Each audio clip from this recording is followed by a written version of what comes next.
Comment l'anxiété et la dépression affectent silencieusement le quotidien.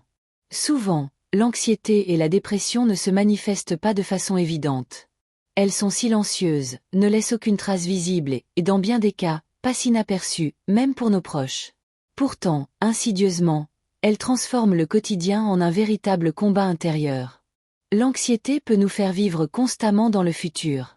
On se réveille fatigué après avoir passé la nuit à ruminer des problèmes qui ne se produiront peut-être jamais. Les tâches les plus simples paraissent alors insurmontables. Répondre à un message, sortir de chez soi, prendre des décisions simples, ou même parler à quelqu'un, peut générer une tension émotionnelle intense. Le cœur s'emballe, les pensées s'enchaînent et le corps est en état d'alerte permanent, comme s'il s'attendait à tout moment à un malheur. La dépression, quant à elle, agit souvent de manière encore plus sournoise. Elle vole l'énergie, la motivation et même le plaisir que l'on prenait autrefois à des choses qui avaient du sens. Petit à petit, la routine perd tout son sens.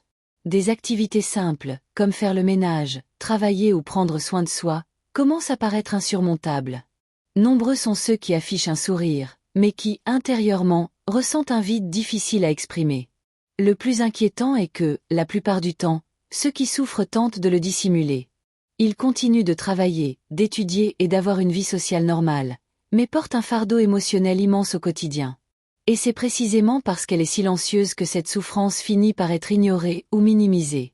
Des phrases comme « c'est un manque de force » ou « tu dois réagir » ne font qu'accroître le sentiment de solitude.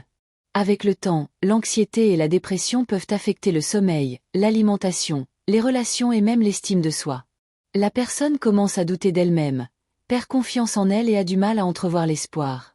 Le corps en ressent également les effets. Douleur, fatigue constante, manque de concentration et épuisement émotionnel deviennent le lot quotidien. Mais il est essentiel de se souvenir d'une chose. Demander de l'aide n'est pas un signe de faiblesse. Reconnaître que quelque chose ne va pas est un acte de courage.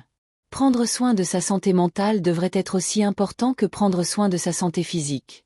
Parler à une personne de confiance, solliciter un soutien professionnel et respecter son propre rythme sont des étapes fondamentales pour commencer à sortir de ce cercle vicieux. Même les jours les plus difficiles, un nouveau départ est possible. La guérison émotionnelle ne se fait pas du jour au lendemain, mais chaque petit pas compte. Et personne ne devrait affronter cette épreuve seul.